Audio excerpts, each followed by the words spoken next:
Cool. So my name is Kyaw Lin Oo. So I'm from Myanmar and have been in Singapore over the last 15 years. Mm-hmm. So I'm a developer, engineer, whatever you call it, or programmer. And then which has been my passion. And then one day I decided to start a software business and kind of a swim or die attitude, and then that's where the problem started. That was in 2010. So this has been like my longest job, I never stayed in the job for more than 2 or 3 years or maybe 4 years, but now this is it's already like 10 years already. Initially when I started, I thought maybe I will give a try 6 months and then see how it goes. And then I realized, oh my God, this is going to be a long journey. So now, it's already 10 years. I think, it's like, I feel like yesterday. It's so fast, But of course, a lot of learning and a lot of, the roller coaster ride, and then a lot of the, now we are in the pandemic, so now this is another challenge. So it takes many years to build a business, but then within a few months, I think whatever you build, I think it can destroy very quickly. It's one of the another lesson. Right. Because I met you. Okay. So when I decided to start a business, I definitely have some idea in mind, but it's not a broader business. I think it's more the software kind of a software development business. So basically, I would do software development for the client, right? So that was the initial plan, because I don't know much about the the like product business or anything like that. So all I know is that, I mean, if you do a good job and make sure your product service software is a great quality, I think you will survive, and then you will make some money, and then obviously you will make some innovations, and then create a great team around you, and then I just hope that it will be a fun place to work. So that's a kind of a naive kind of the imagination. That's how you started. But then when I really start the business, the next year I realized, gosh, I have no customer, and then I start thinking, okay, now who will be my customer? Then I realized, of course, I have some friends, but they are not my customer. Right. And then my real customers are, then when I think about who are my real customer, then I don't know them. Then the reality is now you got to find them, and then cold call them, or maybe like cold email them, that kind of the reach out. Then I realized, gosh, that's not what I want to do.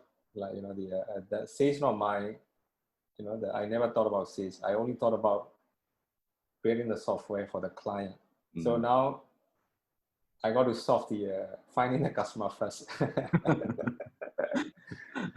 So definitely the reality start, and then every day you wake up then okay, now what do I do day to day? Oh God, that's the problem. So that's why I started going to a lot of events, and then initially I mean, at the event it's quite awkward, because you are not good. I'm not good at the socializing and things like that. So it's very awkward. Introvert or engineer. Introvert. Going to the very shy about meeting people. Very shy. So and but of course I love the event, because we learn so much from I learned so much from the event, because all the speaker, the whatever, all those seminar, startup, the events, and all those, or even corporate conferences, there are so much learning, this inspiration learning from the speaker, and then all those the entrepreneur topics. So that's where I thought, maybe I need to find all those events, and then I decided to build a event product. So something like I can curate some events and then you know, discover the event, like kind of a quality curation of the event that based on your interest. So that's where I started with the prototyping, and then so, and also of course because of events I happen to know the Founder Institute, and then you know, and luckily I got selected to join. So that program actually helped me to, you know, the understanding about the building the technology kind of a startup. So, you know, whether you want to build a product oriented business, or whether you want to build a like software house kind of a service kind of a, you know, the oriented business. So, and so there are different parts of doing that, and then product part is one way of you know, you need different strategy and different kind of a process, and then service business is a different kind of process. So so eventually I decided to go with the product-based business. I think it's you know, you pick the problem and then you solve one problem. You take this problem as your personal problem, and then you solve it all the way, like, you know, until you. So that's where I, you know, become an event kind of a, you know, the person. So of course there are also some toward a few ideas like I flip around, and then because in the early days I was not very sure what I want to do also. I was not very sure what is the problem I will be staying for a long time, because you need to love the problem. If you don't love the problem, you cannot stay very long. Right. So yeah, the founder and the product needs to be you know, needs to have some harmony. And then founder can think of, you know, day in and out, like, you know, 24/7 to solve this problem. So that's where I think event is something I love, and then so eventually, of course, I moved to become a event registration ticketing platform in 2013. And so from the event curation kind of a directory to the become a software as a service event registration platform. That's where our customer need assistance back then in 2013, because in 2013, like having the registration is not that straightforward for the major conference organizer. So that's where there is a gap in the market. So that's where I end up doing the events management registration platform. So since 2013, I think we grow the business. Of course, it's very slow because I make a lot of mistakes. I don't understand about the software, you know, business. I don't understand about the marketing. So I have to learn a lot of things, and then, you know, sales, everything basically. So a lot of mistakes. So it took quite a couple of years, like to, you know, to get to the, and also brand building, etc. And and but we grow every year by year, and then in 2018 and 2019, we grow quite significantly in terms of revenue, in terms of the customer, you know, the relationship, and then our customer love our service. So they start having more and more events, like, you know, purchasing our service for the, you know, every year they come back for their major events. So we got a kind of the retention very high, and then so that's where we started growing. 100% year on year, or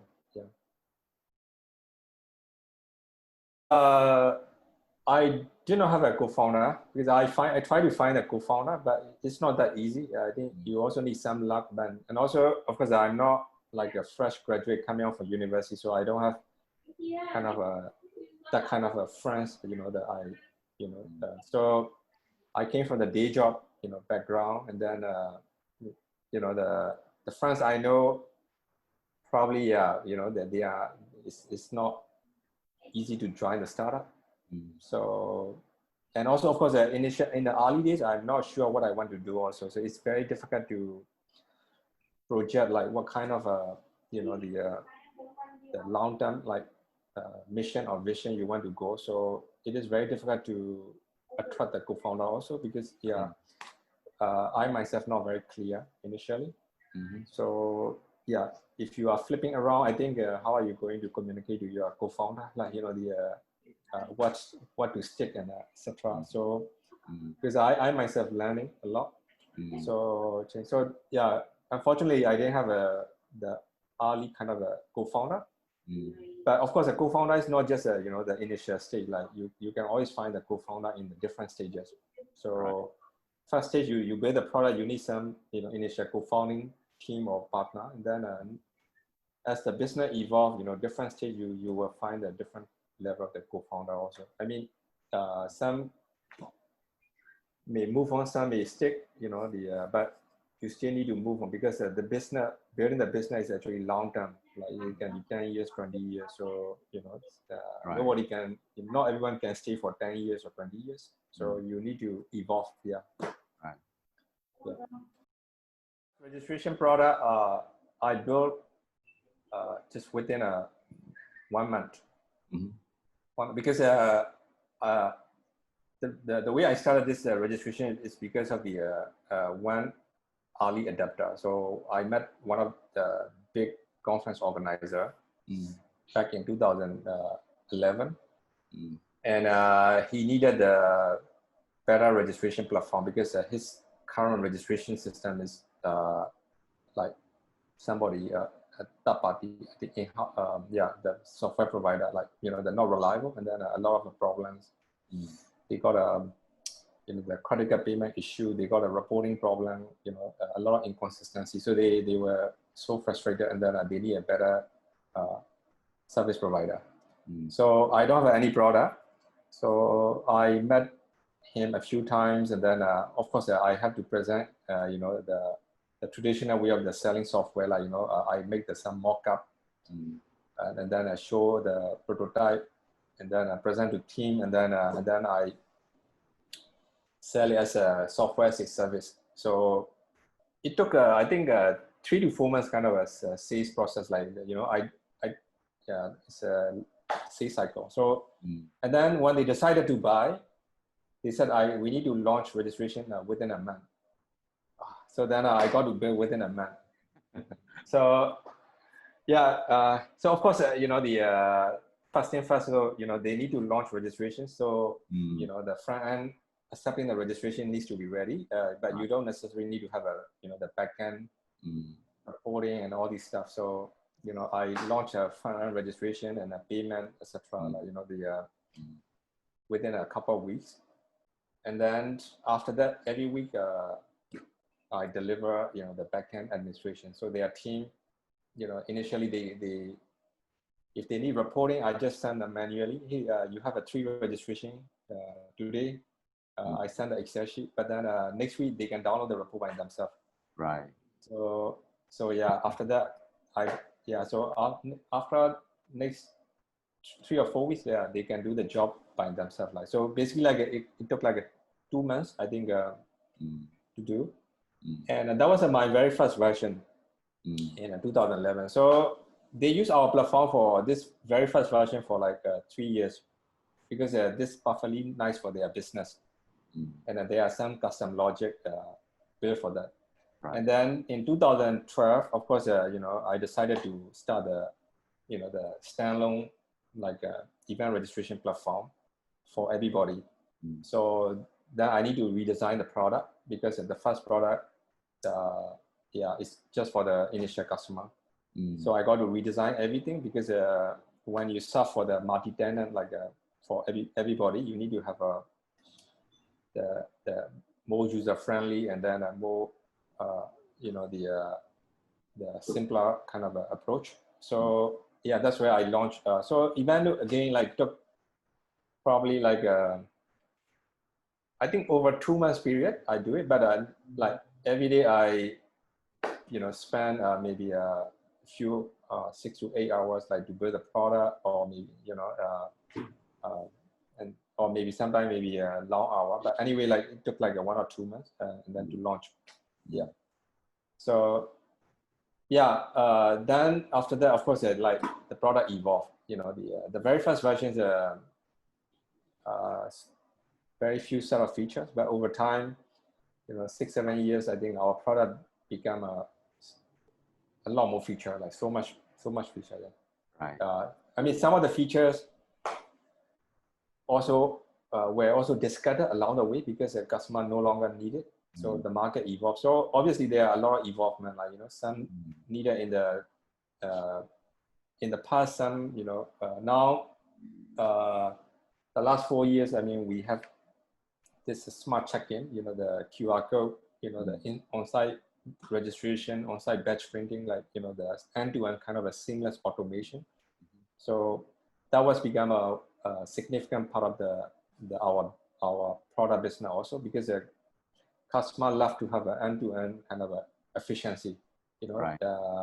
You don't want, like, for example, when IBM organized a big conference, like, you know, 1,000 people come in the morning.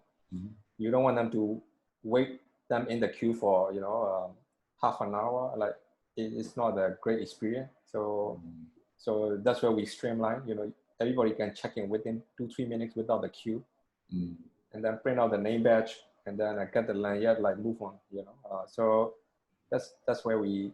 So our customer really love it, and then then pandemic came in. So now kind of this progress actually kind of the help, and then maybe I think it will come back slowly.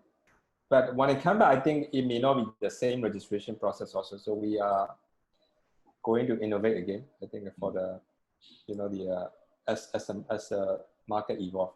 Yeah. Right. Now, I mean, in the event there are new set of requirement. You know, you need safe entry, all those stuff. You know, check-in process. So I think we are also learning, like, how we can actually deliver that. Yeah. Nice. Industry. Yeah. Well, definitely, I think the MICE industry and the airline industry and you know, hotel, definitely, I think is significantly impacted. I think when before and after, I think definitely it may not be the same. But I think what is the same will be, of course, the people love to travel. People love the better experience. And then, you know, new generations are, you know, they love the experience. So they are willing to pay for the experience. And they love to enjoy. And I think they love, you know. So same for the event. I think, it won't change. What will not change will be, people still love to, you know, connect with other people, you know, the socialize, you know, get the inspiration, enjoy the event, etc. So, but also when it comes back, I think it must be a better experience because, for example, like in our event industry, some of the things I think may not go back. For example, if you are doing simple seminar or workshop, and maybe even an online could be better because you can record it and then you can learn anytime again. And then also you are participant from, you know, the overseas and international can also join. So your audience can be beyond your country. Right. So what I have seen is for example, in the professional seminar, for example, law industry or medical industry, or whatever, like professional, you know, they are learning during the pandemic. So last time, you know, when you have a seminar in Singapore, I think somebody from Indonesia cannot come and attend. But now, because of the online webinar, you know, now everybody can learn. So basically, if you can make those, you know, the something like learning through online, I think it will be you can give a lot more. You can give the learning to a lot more people. Yeah, that would be that's a good sign. And but so for event, that's where I think people will go to the physical event only if online cannot deliver, which is the experience, right? So in the online, maybe some people may fall asleep, and then you know, the physical event, you know, you need you have some good food and then experience, and Right. inspiration. Yeah, that will be something additional. Right. I think it will have a similar effect on the education industry as well, the university. And yeah, I mean, if the classrooms are boring and then people just can learn online, I think, yeah, why do we need to go to the campus? So campus needs to be something better than the online, you know, so I think there's a kind of expectation people will have. So if our business or any business like can deliver the, you know, the post-pandemic kind of expectation, I think, yeah, they will be okay. Yeah, so 3 months ago, we decided to build a new product, new brand, Usero. Initial, to be honest, the initial, of course, the objective was, you know, we started seeing a lot of webinar, virtual events, and you know, the virtual conferences. So our previous product was designed for physical event. So there are, you know, a set of features that are essential for the physical event are no longer necessary for the virtual event. So I feel this is a kind of a complexity for our customer. I mean, they can use our existing product, but it's not convenient when it comes to virtual event.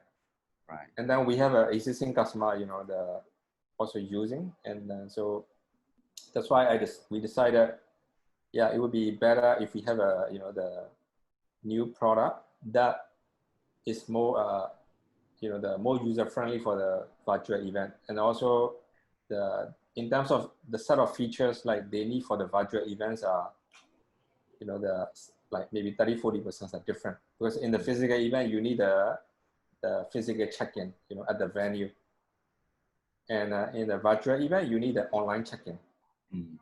You know, so there are some differences you need to add additional. So, and also the way customer, you know, need the service and the support level, and also the business models are different. So that's why I think we decided to launch. But when we launch, we start seeing the beyond the virtual event registration, because a virtual event may not be forever. I mean, it will still continue, but however, yeah, of course, the volume may not be significant like during the pandemic. So in the long term, I think Usero, we are envisioning Usero to have a, you know, a set of the modules, or what you call a product. And I think it is similar to like something like, you know, those Zendesk or Freshdesk, like, you know, you eventually you start having the additional software like CRM, etc. You know, so in the user role also, we aim to deliver the some set of the productivity kind of the tools that are essential for our marketing people, and then you know, the event organizer. So we will try to deliver that, and so they can actually, you know, choose the module they need, and then they can actually use it day-to-day basis. Yeah. So, but of course, now we are still in early stage. So we are now, Usero is a minimum viable product. So in the next coming months, I think we will be adding like additional modules and features, yeah, and then to become you know, the more than a virtual event kind of a concept. Right. Yeah, definitely. I love to have a real users, you know, real event organizer. Right.